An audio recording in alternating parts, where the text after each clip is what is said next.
ஒருத்தர் ரொம்பவும் மகிழ்ச்சியா வந்துகிட்டு இருந்தார். என்ன விஷயம்னு விசாரிச்சேன்.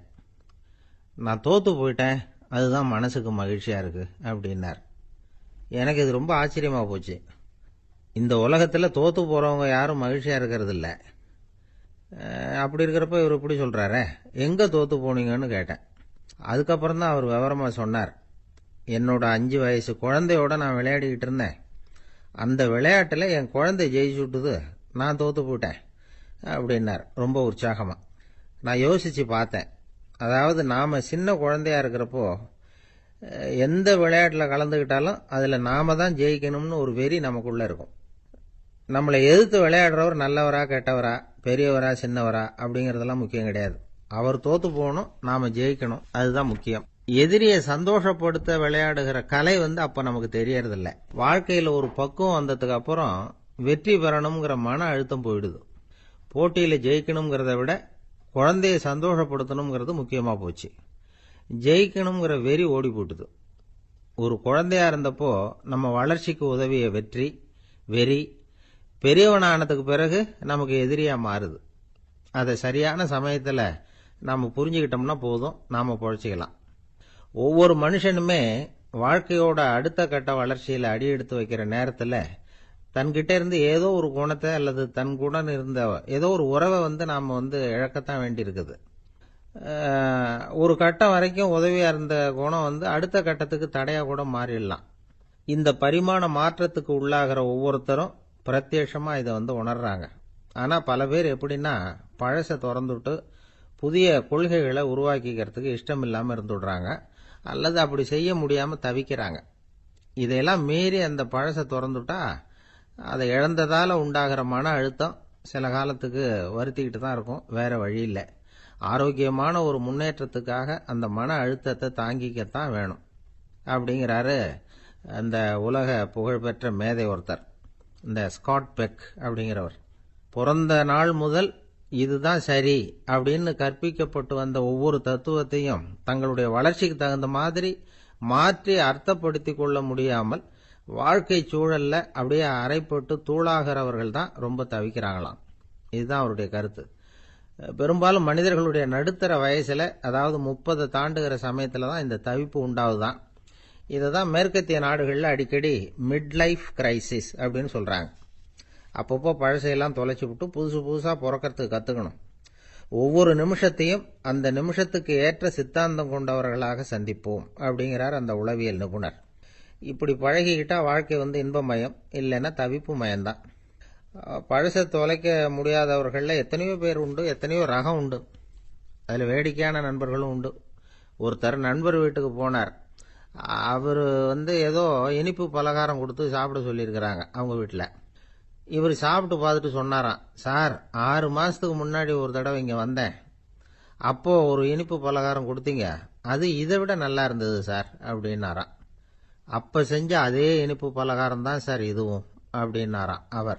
ஒரு பல்கலைக்கழகம், அங்க ஒரு இலக்கிய பேராசிரியர், அவர் பாடம் நடத்திட்டு இருந்தார். ராபர்ட் பிரௌனிங் எழுதிய கவிதைகளை பத்தி சொல்லிட்டு இருக்கிறார். மாணவர்களும் ரொம்ப அக்கறையா அதை கேட்டுக்கிட்டு இருக்கிறாங்க. ஒரு குறிப்பிட்ட கவிதையை பத்தி சொல்லும் பொழுது அந்த பேராசிரியருக்கே ஒரு சந்தேகம். அதாவது அந்த கவிதையின் சரியான அர்த்தம் என்னங்கிறதுல சந்தேகம். பேராசிரியர் யோசனை பண்ணார். அந்த கவிதையை முழுசா புரிஞ்சுக்க முடியல. அதனால மாணவர்களை பார்த்து சொன்னார், மாணவர்களே, ஒரு நாள் பொறுத்துங்க, இந்த கவிதையை எழுதின கவிஞர் எங்க வீட்டுக்கு பக்கத்துல தான் இருக்கிறாரு. இன்னைக்கு சாயந்தரம் நான் அவரை நேரிலேயே போய் பாக்குறேன், பார்த்து இதுக்கு என்னங்க அர்த்தம்னு கேட்டுட்டு வந்துடுறேன், அதுக்கப்புறம் உங்ககிட்ட சொல்றேன் அப்படின்னாரா.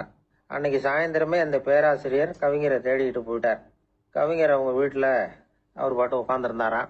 இவர் போய் அவர் முன்னாடி உட்கார்ந்தார். அப்புறம் கேட்டார், ஐயா, அந்த கவிதையின் முழு பொருள் என்னன்னு தெரிஞ்சுட்டு போறதுக்காக வந்திருக்கிறேன் அப்படின்னாராம். எந்த கவிதை அப்படின்னாராம் அவரு.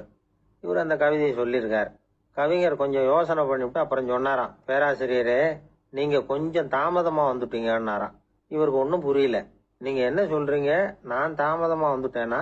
நீங்க தான் உயிரோட இருக்கிறீங்களே, அப்படி இருக்கும்பொழுது நான் தாமதமா வந்துட்டேன்னா அது எப்படி அப்படின்னு இவர் குழம்பி இருக்கிறார். இப்ப கவிஞர் சொன்னாராம், ஐயா, நான் உயிரோட இருக்கிறேன்னா இல்லையாங்கிறது முக்கியம் இல்லை. நான் அந்த கவிதை வரிகளை எழுதினப்போ 2 பேருக்கு அதோட அர்த்தம் தெரிஞ்சிருந்தது. இப்போ ஒரே ஒருத்தருக்கு தான் அதோட அர்த்தம் தெரியும் அப்படின்னாராம். பேராசிரியர் யோசனை பண்ணியிருக்கார். அப்படின்னா அந்த ஒருத்தர் கவிஞர் ராபர்ட் ப்ரௌனிங்கை தவிர வேற யாரா இருக்க முடியும்? இவர் தான் அப்படிங்கிறத அவர் மனசுல நினைச்சுக்கிட்டார். அதனால சொன்னார், ஐயா, நான் தாமதமா வரல, அந்த கவிதையின் பொருள் என்ன அது சொல்லுங்கன்னார். பேராசிரியரே, நான் சொல்றது உங்களுக்கு புரியலன்னு நினைக்கிறேன். நான் இந்த வரிகள் எழுதினப்போ 2 பேருக்கு அதோட அர்த்தம் தெரிஞ்சிருந்தது. அந்த 2 பேர் யாருன்னா, ஒருத்தர் ராபர்ட் ப்ரௌனிங், அதாவது நான், இன்னொருத்தர் கடவுள். இப்போ அது கடவுளுக்கு மட்டும்தான் தெரியும். நானே இதை பத்தி பல தடவை யோசனை பண்ணி பார்த்தேன். இது ரொம்ப அழகானது, ஆனாலும் ரொம்ப வழுக்கலானது. அதை பிடிச்சிட்டோம்னு நினைச்சிட்டு இருக்கும் பொழுதே காத்து மாதிரி அது உங்ககிட்ட இருந்து ஓடி போயிடுது. எனக்கு ரொம்பவும் வருத்தமா தான் இருக்குது. நிச்சயமா நான் தான் இந்த வரிகளை எழுதியிருக்கிறேன். அதுல அர்த்தம் இருக்குங்கிறது எனக்கு தெரியும். அதை நான் உணர்றேன். ஆனா நீங்க என்னை மன்னிக்கணும். எனக்கே கூட அதை என்னால விளக்க முடியல. அப்படி இருக்கும்பொழுது உங்களுக்கு எப்படி அதை நான் விளக்க முடியும் அப்படின்னு அந்த கவிஞர். அனுபவிக்கப்படக்கூடிய எல்லாமே விளக்கப்படக்கூடிய ஒன்றல்ல, விளக்கப்படும் எல்லாமே அனுபவிக்கப்படக்கூடிய ஒன்றல்ல அப்படிங்கிறது ஞானிகளுடைய கருத்து. அதுக்காக தான் அந்த சம்பவம். வாழ்க்கையில நீங்கள் தொடர்ந்து ஆய்வு செய்து கொண்டே இருக்கக்கூடிய விளக்கங்களை ஒருபோதும் அடைய முடியாத பரிமாணங்கள் இருக்கிறதுனால தான் அது அலுப்பு தட்டாம இருக்குது. உங்களால நிறைய அனுபவிக்க முடியும். இருந்தாலும் நீங்கள் அனுபவித்து அறிந்த விஷயங்கள் கூட வார்த்தைகளால விளக்கப்பட முடிவதில்லை அப்படிங்கிறது பெரியோர் சிந்தனை. இதெல்லாம் ஒரு பக்கம் இருக்கட்டும். நமக்கு தெரிஞ்ச பேராசிரியர் ஒருத்தர் 1 மணி நேரம் ரொம்ப விவரமா வகுப்பு எடுத்தார். கடைசியா சொன்னார், மாணவர்களே, ரொம்பவும் எளிமையா விளக்கமா எல்லா விவரமும் சொல்லியிருக்கிறேன். அதனால இதுல உங்களுக்கு சந்தேகம் வர்றதுக்கு வாய்ப்பே இல்லை. இருந்தாலும் கேட்க வேண்டிய கடமை கேட்கிறேன். இது வரைக்கும் நடத்தினதுல யாருக்காவது ஏதாவது சந்தேகம் உண்டா அப்படின்னு கேட்டாராம். எனக்கு ஒரே ஒரு சந்தேகம் தான் சார் அப்படின்னு எழுந்திரிச்சு நிக்கிறான் ஒருத்தன். என்னன்னு கேட்டாராம். இது வரைக்கும் நீங்க என்ன பாடம் சார் நடத்துனீங்க அப்படின்னானா அவன். ஒரு மனிதர், அவர் யாருக்கிட்டே தொலைபேசியில பேசிட்டு இருக்கிறார். கொஞ்சம் தூரத்துல நாம நிக்கிறோம். எட்டத்துல இருந்துகிட்டு அவரை கவனிக்கிறோம். அவர் போன்ல பேசுறத, அவர் பேசுகிற வார்த்தைகள் என்ன அப்படிங்கறது நம்ம காதுல விழல. ஆனாலும் அவர் பேசிக்கிட்டு இருக்கிறது நல்ல செய்தியா கெட்ட செய்தியா அப்படிங்கறத நம்மால யூகிக்க முடியும். மகிழ்ச்சியான செய்தியை பேசும்போது முகம் மலருது, புன்னகை பூக்குது. இதுல ஒண்ணு நீங்க கவனிக்கணும். தொலைபேசியில நாம பேசுறப்போ நம்மோட பேசுறவர் எதிரில் இல்ல. அவர் தொலைபேசி வழியா நம்ம குரலை மட்டும்தான் கேட்க போறார். நம்ம முகத்தை அவர் பார்க்க போறது இல்ல.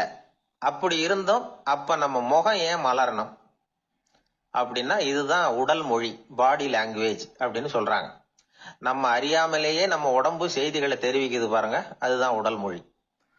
ஒரு மனிதர் தொலைபேசியில பேசிக்கிட்டு இருக்கிறத நீங்க தூரத்துல இருந்து கவனிச்சுக்கிட்டே, அவர் நண்பரோட பேசுறாரா, மனைவியோட பேசுறாரா, குழந்தையோட பேசுறாரா, இல்ல மேல் அதிகாரி கிட்ட பேசுறாரா, அல்லது அவருக்கு கீழே பணிபுரிகிறவர்கள் கிட்ட பேசுறாரா அப்படிங்கறத கண்டுபிடிக்கலாம். அதுக்கு காரணம் அவருடைய உடல் மொழி. இந்த உடல் மொழி கூட நம்ம வாழ்க்கையின் முன்னேற்றத்துக்கு பயன்படும். இத பத்தி எல்லாம் கூட சில நிபுணர்கள் ஆராய்ச்சி பண்ணி பார்த்திருக்கிறாங்க.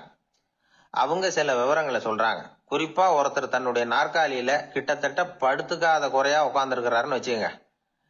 எதிர இருக்கிறவர் பேசுறது அவருக்கு பிடிக்கலன்னு அர்த்தமா.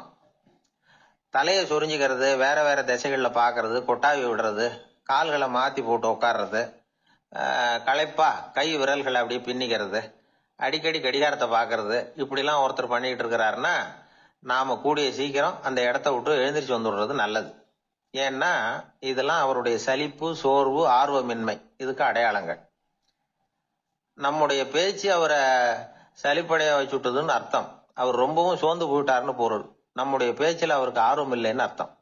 அதே நேரத்துல நாற்காலியின் நுனியில அமர்ந்து உடலை முன்னுக்கு நகர்த்தி எதிர இருக்கிறவரின் கண்களை பார்த்துக்கிட்டே பேசினாலும் சரி, அல்லது பேச்சை கேட்டாலும் சரி, உங்க பேர்ல மற்றவங்களுக்கு உள்ள பிடிப்பு அதிகரிக்கும். நாம எப்படிப்பட்டவர்ங்கிறத நம்ம உடம்பும் நடை உடை பாவனையும் அடுத்தவங்களுக்கு காட்டி கொடுத்துரும்.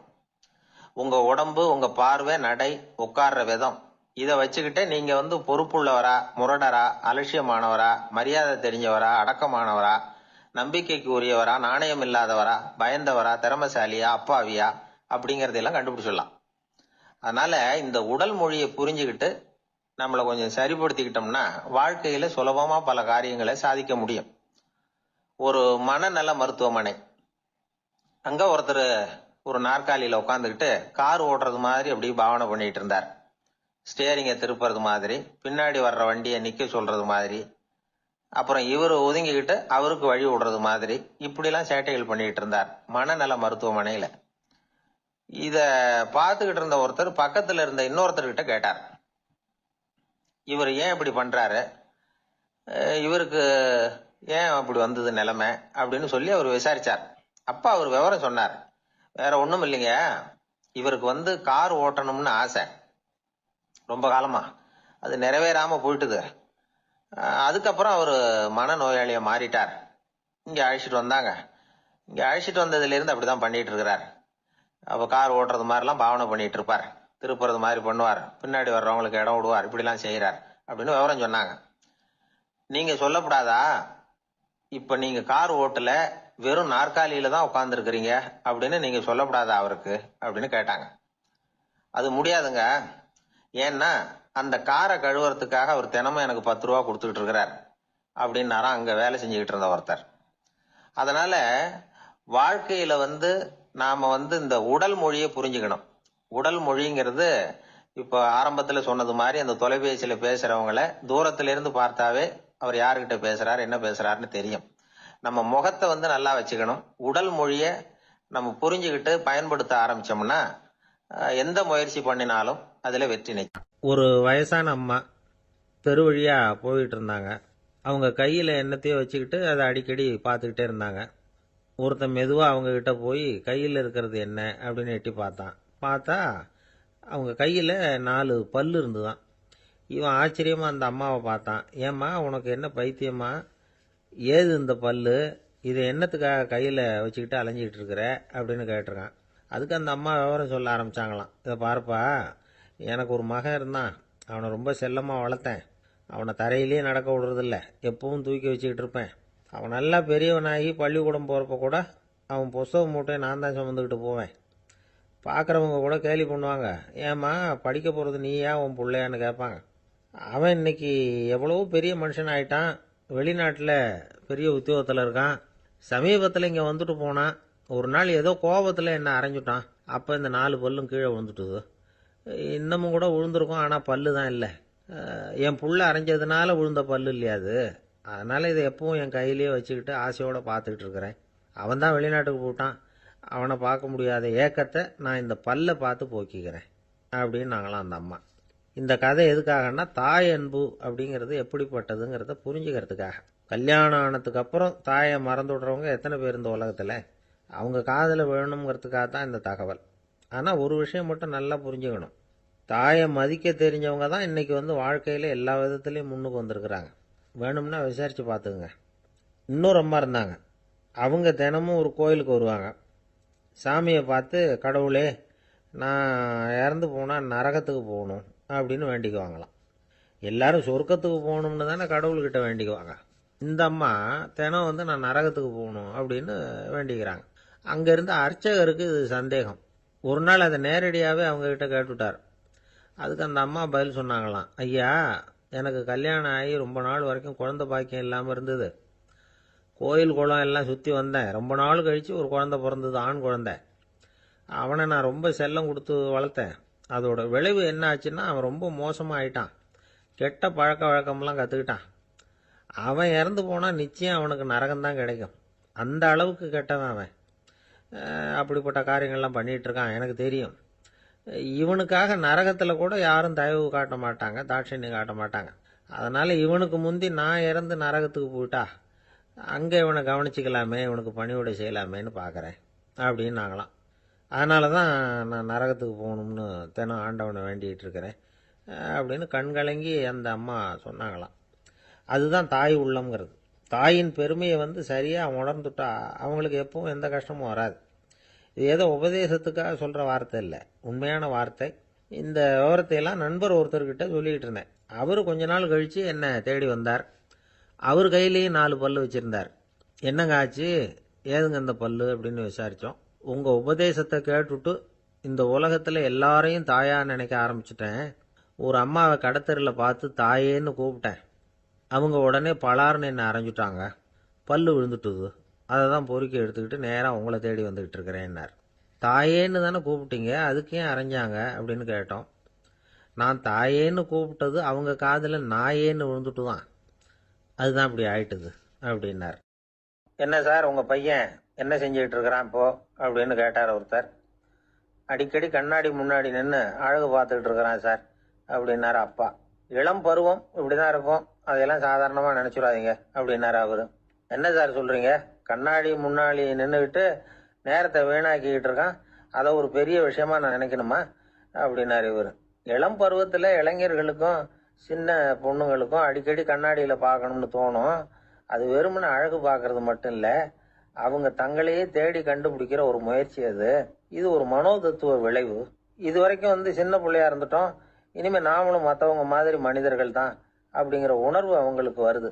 தங்களோட முகம் எப்படி இருக்குது, அழகு எப்படி இருக்கு, உடம்பு நேரம் எப்படி இருக்கு, முடி எப்படி இருக்கு அப்படிங்கறதையெல்லாம் கண்டுபிடிக்கிறாங்க. அதுக்கப்புறம் இன்னொரு ஆணோ பொண்ணோ தன்னை கவனிக்கணும் அப்படின்னு நினைக்கிறாங்க. இதெல்லாம் மனோதத்துவ உண்மைகள், இதெல்லாம் இயற்கை. இதை பார்த்துட்டு பெற்றவங்க பிள்ளைங்க கெட்டு போட்டாங்க அப்படின்னு நினைக்கக்கூடாது, அவங்கள திட்டிகிட்டே இருக்கக்கூடாது. இன்னைக்கு பல குடும்பங்கள்ல இதுதான் நடந்துகிட்டு இருக்குது. மனுஷ வாழ்க்கையிலேயே இப்படியும் இல்லாத அப்படியும் இல்லாத ஒரு பருவம் இளம் பருவம். 13லேருந்து 19 வயசுக்கு உட்பட்ட ஆண்கள் பெண்கள் இந்த வகையை சேர்ந்தவங்க, டீனேஜ் குரூப். இவங்கள சின்னவங்கன்னு நினைச்சிட முடியாது, பெரியவங்கன்னு நினைச்சிட முடியாது. இவங்க ரொம்ப சென்சிட்டிவ். சமூகம் நினைச்சா இவங்களை நல்லவங்களாவும் ஆக்கலாம், கெட்டவங்களாவும் ஆக்கலாம். கொஞ்சம் அக்கறை எடுத்துக்கிட்டா பெரிய பெரிய மேதைகளையும் விஞ்ஞானிகளையும் உருவாக்கலாம். ஆனால் நடக்கிறது என்ன தெரியுமா, அநேகமாக இவங்களை யாருமே சரியாக புரிஞ்சுக்கிறது இல்லை, இவங்களை சரியாக நடத்துறதும் இல்லை. இது வரைக்கும் நாம் சொல்கிறத கேட்டுக்கிட்டு இருந்தான், இப்பெல்லாம் அவன் இஷ்டத்துக்கு நடக்க ஆரம்பிச்சுட்டான் அப்படின்னு வருத்தப்படுற பெற்றோர்கள் அதிகம். இது வருத்தப்படுற விஷயம் இல்லை, சந்தோஷப்பட வேண்டிய விஷயம். உங்கள் புள்ள சொந்தமாக யோசிக்க ஆரம்பிக்கிறதும் நடந்துக்க ஆரம்பிக்கிறதும் ஒரு தப்பான விஷயமா? அவன் கடைசி வரைக்கும் உங்கள் பேச்சையே கேட்டுக்கிட்டு இருக்கணுங்கிறது என்ன நியாயம்? இன்னைக்கு இளைஞர்களை பெரியவங்க தப்பா புரிஞ்சுக்கிட்டு தவறா நடத்துறதுனால தான் அவங்களுக்கு வெறுப்பு, எரிச்சல், மனக்கசப்பு எல்லாம் உண்டாகுது. பெற்றவங்க சரியா மதிக்கிறது இல்லை அப்படிங்கிற ஒரே காரணத்தினாலேயே வீணா போகிற பிள்ளைங்க இன்னைக்கு அதிகம். சரி, பெற்றவங்களுக்கு இன்னைக்கு என்னதான் புத்தி சொல்ல வர்றீங்க அப்படின்னு கேட்குறீங்களா?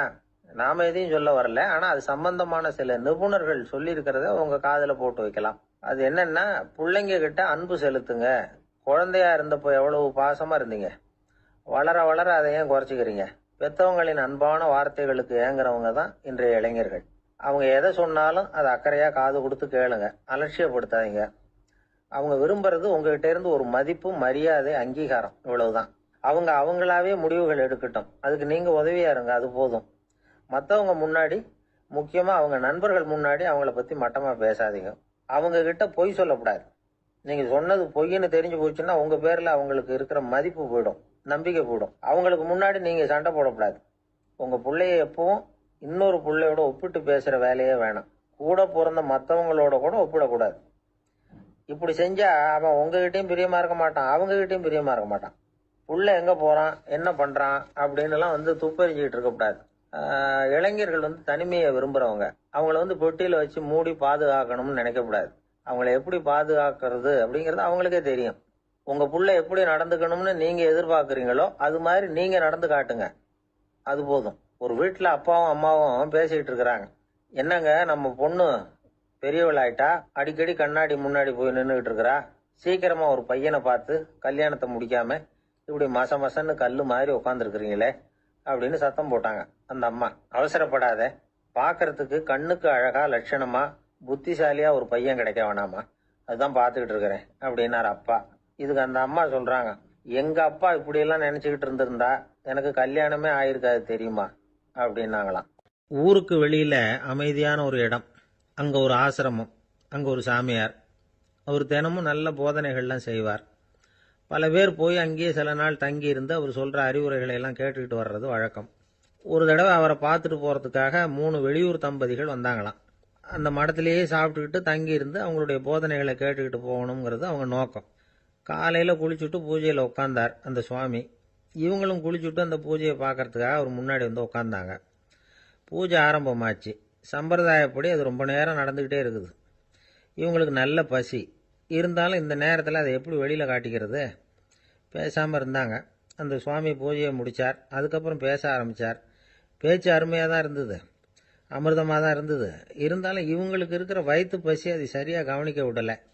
அந்த சுவாமியே இதை கவனிச்சதா தெரியல.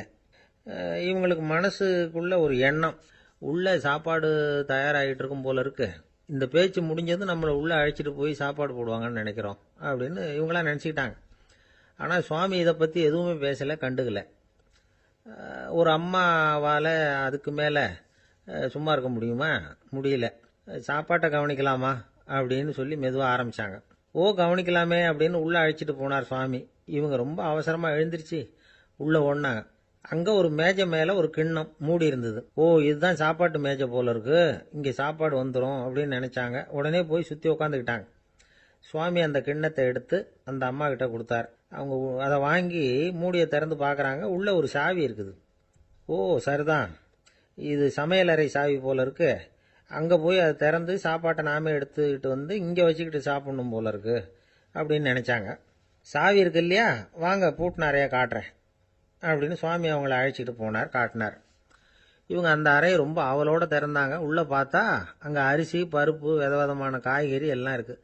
சமையலுக்கு வேண்டிய மிளகாய், எண்ணெய், பால், தயிர், நெய் இப்படி எல்லாமே இருக்குது. அடுப்பு, விறகு, நெருப்பு போட்டி அது கூட அங்கே இருக்குது. சாப்பாடு தயாராக இருக்கும்னு நினச்சிக்கிட்டு போனால் இப்படி இருக்குதே அப்படின்னு சொல்லி அதை பார்த்ததும் ரொம்ப சோர்ந்து போட்டாங்க அவங்க. சுவாமி என்ன இது சாப்பாடு இல்லையா அப்படின்னாங்க. அதுதான் சாப்பாட்டுக்கு வேண்டிய எல்லாம் இங்கே இருக்குதே, அடுப்பு மூட்டி நீங்கள் தான் அவங்கவுங்க ருசிக்கு தகுந்த மாதிரி சமைச்சிக்கணும். இந்த சன்னியாசிக்கு எப்படி சமைக்க தெரியும் அப்படின்னு கேட்டார் சுவாமி. சாப்பாடு தயாராக இருக்கும்னு நாங்கள் எதிர்பார்த்தோம் அப்படின்னாங்க. நீங்கள் இப்படி சொல்லுவீங்கன்னு நானும் எதிர்பார்த்தேன். இது வரைக்கும் நான் எவ்வளவோ தத்துவம்லாம் எடுத்து சொன்னேன். எல்லாத்தையும் விட இதுதான் அனுபவபூர்வமான தத்துவம். ஆண்டவன் நமக்கு நல்ல மனசை கொடுத்துருக்குறான், நல்ல வாய்ப்புகளையும் தந்திருக்கிறான், அதையெல்லாம் பயன்படுத்திக்கக்கூடிய மூளையையும் சிந்தனையையும் கொடுத்துருக்குறான். அதனால் அடுப்பை தான் நீங்கள் மூட்டணும், அடுப்பு நீங்கள் தான் மூட்டணும், உங்களுக்கு உகந்ததை நீங்கள் தான் சமைச்சு ருசித்து அனுபவிக்கணும். ஆண்டவனே அதை செஞ்சுக்கிட்டு இருக்க மாட்டான் அப்படின்னாராம் அந்த சுவாமி. நம்முடைய வாழ்க்கையில் பல நல்ல பலன்களை பெறறதுக்கு நாம் தான் முயற்சி பண்ணணும். அதுக்குரிய சூழ்நிலையை தான் ஆண்டவன் கொடுப்பானே தவிர அதை விளக்கறதுக்காக தான் அந்த சுவாமி அப்படி செஞ்சு காட்டியிருக்கிறார். இது ஒரு பெரியவர் இப்படி ஒரு விளக்கம் கொடுத்தார். அதுக்கப்புறம் அந்த 3 தம்பதிகளும் தெளிவடைஞ்சுட்டாங்களாம். நாம் தெளிவடைகிறது எப்போங்கிறது தான் தெரியல அப்படின்னு பல பேர் இதை கேட்டுட்டு சொல்லிட்டு இருக்கிறாங்க. இந்த கதையை நம்முடைய நண்பர் ஒருத்தர்கிட்ட சொன்னேன். அந்த நண்பர் ரொம்ப சந்தோஷப்பட்டார். நீங்கள் சொல்கிறது கரெக்டு சார், ஆனால் நான் அதை விட ஒரு படி மேலே சார். எனக்கெல்லாம் அரிசி, பருப்பு இருக்கிற ரூம் எதுன்னு கையை காட்டிட்டா போதும், உடனே கிண்ணத்துலேருந்து சாவியை எடுத்து கொடுக்கணுங்கிற அவசியம்லாம் இல்லை எனக்கு. அப்புறம் எப்படி ரூமை திறந்துருவீங்க அப்படின்னு கேட்டேன். பூட்டை உடைச்சி திறந்துருவேன், அதுதான் எனக்கு பழக்கம் அப்படிங்கிறார். அவருடைய சீடர்கள் கொஞ்சம் பேர் ஒரு பாதை வழியா நடந்து போயிட்டு இருக்கிறாங்க. வழியில ஒரு ஆறு, அதை கடக்க வேண்டியிருந்தது. ரொம்ப ஆழம் கிடையாது, அதனால எல்லாரும் இறங்கி நடக்க ஆரம்பிச்சாங்க. அப்போ அந்த குரு சொன்னாராம், ஞானம் பெற்றவன் ஆற்றை கடக்கும் போது அவனுடைய கால்கள் ஒருபோதும் நனையாது அப்படின்னாராம். இத கேட்டது சீடர்களுக்கு ஒன்றும் புரியல. அவங்க எல்லாரும் குழம்பி போயிட்டாங்க. ஞானம் பெற்றவர்கள் காலு தண்ணீர்ல நனையாதுன்னு சொல்றாரே நம்ம குரு, ஆனா இவரு கால் இப்ப தண்ணீர்ல நனையுதே அப்படின்னா இவருக்கு இன்னும் ஞானம் கிடைக்கலன்னு அர்த்தமா? இப்படிலாம் யோசிக்க ஆரம்பிச்சுட்டாங்க. ஒரு சீடன் மெதுவா கேட்டுட்டான், சுவாமி ஞானியின் பாதங்கள் ஒருபோதும் நனையாது அப்படின்னு சொல்றீங்க, ஆனா உங்களுடைய பாதங்கள் நனைஞ்சிருக்குதே அப்படின்னா. முட்டாளே, நனைஞ்சிருக்கிற பாதங்கள் என்னுடையது இல்லைன்னார் குரு. அவரு சொல்றது சரிதான், அதுல ஒன்னும் குழப்பம் இல்லை. அந்த தண்ணீர் அவரை தொட முடியாது. குரு என்ன சொல்றாரு தெரியுமா? எதுவும் என்ன தொட முடியாது, ஏன்னா நான் இல்லை அப்படிங்கிறார். நானே இல்லைங்கிறப்போ எதுவும் என்ன தொட முடியாது.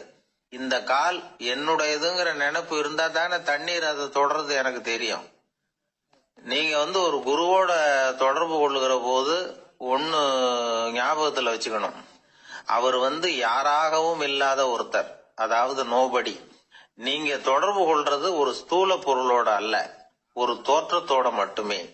இதெல்லாம் பெரியவங்க பேசுற பேச்சு. அந்த அளவுக்கு நான்கிற உணர்வே இல்லாம இந்த உலகத்துல நம்மால வாழ முடியுமா? அது நடைமுறை சாத்தியமா? பற்றில்லாமல் வாழணும்னு பல பேர் அறிவுரை சொல்றாங்க. நம்ம லெவல்ல நாம குறைஞ்சபட்சம் பேராசை இல்லாம வாழ கத்துக்கிட்டா போதும். ஒருத்தன் நிலத்தை உழுதுகிட்டு இருந்தான். ஏறுகால ஏதோ தட்டுப்பட்ட மாதிரி தெரிஞ்சது. என்னன்னு பார்த்தான், அழகான சிலை ஒண்ணு கிடைச்சது. நல்ல விலைக்கு இதை விற்க முடியும். அதை அப்படியே மறைச்சு வச்சிருந்து பொழுது சாஞ்ச உடனே யாருக்கும் தெரியாம வீட்டுக்கு கொண்டுட்டு வந்துட்டான். வீட்டுல இருந்த மனைவி மக்கள்லாம் ஆளாளுக்கு ஒரு கற்பனை செய்ய ஆரம்பிச்சுட்டாங்க. இந்த சிலையை வித்து கிடைக்கிற பணத்துல பெருசா வீடு ஒண்ணு கட்டணும் அப்படிங்கிற நினைப்பு மனைவிக்கு, கழுத்து நிறைய நகை பண்ணி போட்டுக்கணுங்கிற கற்பனை மகளுக்கு, ஒரு நல்ல கார் வாங்கி அதுல உட்காந்து ஊர் சுத்தணுங்கிற ஆசை மகனுக்கு. இப்படி வீட்டுல இருந்த ஒவ்வொருத்தரும் ஒவ்வொரு விதமான கற்பனை சந்தோஷத்துல மிதந்துகிட்டு இருக்கிறாங்க. ஆனா அந்த புதையலை எடுத்துக்கிட்டு வந்தானே, அவன் மட்டும் ரொம்ப சோகமா ஒரு மூலையில உட்காந்துருக்கிறான். என்னாச்சு உங்களுக்கு, ஏன் இப்படி என்னத்தையோ பறி கொடுத்த மாதிரி உட்காந்துருக்குறீங்க அப்படின்னு கேட்டாங்க வீட்டுக்காரம்மா. இதுக்கு அவன் மெதுவா தலையை தூக்கி பதில் சொல்றான். அந்த நாள்ல காணாம போனது 18 சிலைகள் அப்படின்னு என்னுடைய பாட்டனார் சொல்லுவார். இன்னும் 17 சிலைகள் எங்க புதைஞ்சு கிடக்குதோ தெரியலையே அப்படின்னு பெருமூச்சு விட்டான். ஐயா, என்னுடைய நூல் வெளியீட்டு விழாவுக்கு அவசியம் நீங்க வரணும் அப்படின்னு கூப்பிட்டார் ஒருத்தர். எப்போ வரணும்னு கேட்டேன். அடுத்த வாரம்னார். சரி, புத்தகம் தயாராகிட்டுதா அப்படின்னு. நாளைக்கு தான் அச்சிக்க கொடுக்க போறேன்னார். என்னங்க இது, புத்தகம் அச்சிடுறதுக்கு முன்னாடியே அழைப்புதழை வந்து அச்சடிச்சு விட்டீங்களே அப்படின்னு கேட்டேன். அதனால என்னங்க, அந்த காலம் மாதிரியா போடலாம். அச்சுக்கலை வந்து எவ்வளவோ முன்னேறியாச்சுங்க. Linotype, Monotype, photo type, laser, இப்படி என்னென்னமோ வந்தாச்சு. இன்னைக்கு கொடுத்தா நாளைக்கே புத்தகம் தயார் அப்படின்னார். இப்படி இந்த அளவுக்கு முன்னேறி இருக்கிற இந்த அச்சுக்கலை ஆரம்பத்தில் எப்படி இருந்தது தெரியுமா? அந்த காலத்தில் காகிதம்னா என்னன்னே தெரியாது. அப்படி ஒன்று கண்டுபிடிக்கப்படவே இல்லை. அப்போல்லாம் எதையாவது ஒன்று எழுதணும்னா அதுக்கு ஆட்டு தோலை தான் பயன்படுத்தி இருக்கிறாங்க. கண்ணுக்குட்டி தோல் கூட அதுக்கு உபயோகப்பட்டு தான். ஐரோப்பாவில் இருந்த பாதிரியார்கள் தோலில் எழுதப்பட்ட புத்தகத்தை தயாரிக்கிறதுல ரொம்ப கெட்டிக்காரங்களாம். எகிப்து, அப்புறம் மத்திய தரைக்கடல் ஓரத்தில் உள்ள நாடுகள், இங்கெல்லாம் தோல் தான் எழுது பொருளாக பயன்பட்டு வந்திருக்குது. ஆனால் நம்ம நாட்டில் ஓலைச்சுவடிகளை எழுத்துக்கு பயன்படுத்தி இருக்கிறாங்க. எழுதுறதுக்கு தோலை பயன்படுத்தினவங்க பிறகு பேப்பரைஸ் அப்படிங்கிற கோரை புல்லை வந்து அதுக்கு பயன்படுத்தினாங்களாம். இதெல்லாம் அப்படி கொஞ்சம் கொஞ்சமாக கண்டுபிடிச்சிட்டு வந்திருக்கிறாங்க. அந்த புல்லை வந்து கச்சிதமாக நறுக்க வேண்டியது, நல்லா பதப்படுத்த வேண்டியது, அதுக்கப்புறம் அதில் எழுத வேண்டியது, அவ்வளவுதான். பேப்பருங்கிற சொல்லே இந்த பேப்பைரஸ் அப்படிங்கிறதுலேருந்து வந்தது தான். அதுக்கப்புறம் தான் காகிதம் வந்தது. இதை முதல்ல சீன நாட்டில் தான் கண்டுபிடிச்சாங்க. அது வந்த பிறகு அச்சு எந்திரம் கண்டுபிடிக்க வேண்டிய அவசியம் ஏற்பட்டது. அதை கண்டுபிடிச்சவர் ஜெர்மானிய அறிவியல் அறிஞர் ஜான் கூட்டன்பர்க். அச்சு கலைக்கு அடித்தளம் அமைச்சவர் அவர் தான். ஜெர்மனியில் மெயின்ஸ் அப்படிங்கிற ஊரில் 1399 பிறந்தார். அவரோட மாமன் ஒருத்தர் உலோக வேலையில் வல்லவர். அவர்கிட்ட இந்த வேலையை கற்றுக்கிட்டார். அதோட வைர கற்களை வந்து பட்டை தீட்டுறதுலையும் ரொம்ப தேர்ச்சி பெற்றிருந்தார். இளம் வயசுலேயே சும்மா இருக்க மாட்டாராம். எதை செஞ்சாலும் அதை திறமையாக செய்வாராம். அவர் தான் முதல்ல மர அச்சு எழுத்துக்களை உருவாக்கினார். அது மேலே மை தடவி பிரதிகள் எடுத்தார். அதுக்கப்புறம் உலோக எழுத்துக்கள், முதல்ல காரியம், அப்புறம் இரும்பு, அப்புறம் கலப்பு உலோகம். பிறகு அச்சடிக்கிறதுக்கு எந்திரம் ஒன்றையும் உருவாக்கினார். முதல்ல பைபிள் அச்சடித்தார். 1468 அவர் இறந்து போனார். 16ஆம் நூற்றாண்டில் மேலை நாடுகளிலிருந்து மர எழுத்துக்களை கொண்டுகிட்டு வந்து தமிழ்நாட்டில் கிறிஸ்துவ நூல்களை அச்சிட்டாங்க. அப்பெல்லாம் வந்து அச்சகங்கள் வந்து போதிய அளவுக்கு இங்கே இல்லை. அதுக்கு என்ன காரணம்னா, இந்தியர்கள் வந்து அச்சகங்களை நடத்தக்கூடாது அப்படின்னு சட்டம். 1835 வரைக்கும் அந்த சட்டம் வந்து நடைமுறையில் இருந்தது. இந்த நிலைமையில் அங்கேயும் இங்கேயுமா 1-2 அச்சகங்கள் ஆரம்பமாச்சு. 1713 தரங்கம்பாடியில் லூதரன் மிஷன் அச்சகம், அதே ஆண்டில் சென்னையில் SPCK அச்சகம். இது ரெண்டும் தான் இந்தியாவில் முதல்ல தொடங்கப்பட்ட அச்சகங்கள். ஆட்டுத்தோல்லையும் ஓலைச்சுவடியிலையும் எழுதப்பட்ட எழுத்துக்கள் இன்னைக்கு எங்கேயோ போயிட்டுது. ஆனால் நம்ம ஊரில் எழுத்தாளர்கள் நிலைமை தான் ஒன்றும் சொல்லிக்கிறது மாதிரி இல்லை. நம்ம ஆள் ஒருத்தர் சொன்னார், சார், நான் சொந்தத்தில் ஒரு அச்சாபீஸ் வச்சுருந்தேன், இப்போவும் வச்சிருக்கிறேன். அதனால் என்னுடைய படைப்புகளை புத்தகமாக வெளியிடுறதுல எனக்கு ஒன்றும் கஷ்டம் இல்லை. வருஷத்துக்கு ஒரு புத்தகம் எழுதி வெளியிட்டுருவேன். 15 வருஷமாக இலக்கிய உலகத்துக்கு இப்படி சேவை செஞ்சுக்கிட்டு வர்றேன். ஆனால் இந்த வருஷம்தான் வாசகர்கள் வந்து எனக்கு பாராட்டு விழா நடத்தி இருக்கிறாங்க அப்படின்னார். இந்த வருஷம் அப்படி என்ன விசேஷம் அப்படின்னு கேட்டோம். இந்த வருஷம்தான் நான் எந்த புத்தகம் எழுதி வெளியிடாமல் இருந்தேன், அதுக்காகத்தான் எனக்கு இந்த பாராட்டு விழா அப்படின்னார். ஒருத்தர் மனசுல நிம்மதி இல்லாம உட்கார்ந்துருந்தார். என்ன சார் விஷயம் அப்படின்னு விசாரிச்சேன். அகலக்கால் வச்சுட்டேன், அதுதான் அவதிப்படுறேன்னார். விவரமா சொல்லுங்கன்னு. வீடு கட்டணும்னு ஆரம்பிச்சேன். வேலை பாதியிலேயே நிக்குது, கையில பணம் இல்லை அப்படின்னார். இது மாதிரி ஆசாமிகள் பல பேரை நீங்க பார்த்துருக்கலாம். இவங்கெல்லாம் சுலபமா மன அழுத்தத்துக்கு ஆளாயிடுறாங்க. மன உளைச்சல், அதாவது ஸ்ட்ரெஸ் அப்படின்னு சொல்றோமே, அதுக்கு அடிப்படையான சில காரணங்கள் உண்டு. அதாவது மிகையாக திட்டமிடுதல் அப்படிங்கிறதும் ஒரு முக்கியமான காரணம். நடைமுறை சாத்தியம் என்னங்கிறத மனசுல வச்சுக்கிட்டு எந்த திட்டத்தையும் தீட்டணும், அப்பதான் அது சரியா வரும். ரெண்டாவது காரணம் என்ன தெரியுமா? ஒரே நேரத்துல பல்வேறு செயல்களில் ஈடுபடுறது. தொலைபேசியில பேசிக்கிட்டே கையில் இருக்கிற கடிதத்தை படிச்சுக்கிட்டே எதிரில் உட்காந்துக்கிட்டு இருக்கிறவருக்கும் அப்பப்போ பதில் சொல்லிக்கிட்டு மனசுல பல்வேறு சிந்தனைகளை அப்படியே ஓட விட்டுக்கிட்டு இருக்கிறது, இதுவும் மன அழுத்தத்தை உண்டாக்குது. மூணாவது காரணம், எதிலேயும் வெற்றி மட்டும் எதிர்பார்க்கிற ஒருதலைப்பட்சமான ஆர்வம். நாம தொட்டதெல்லாம் வெற்றியாவே முடியணும் அப்படின்னு எதிர்பார்க்கிறவங்க ஏதாவது ஒண்ணுல தோல்வியை கண்டா தோண்டு போயிடுறாங்க.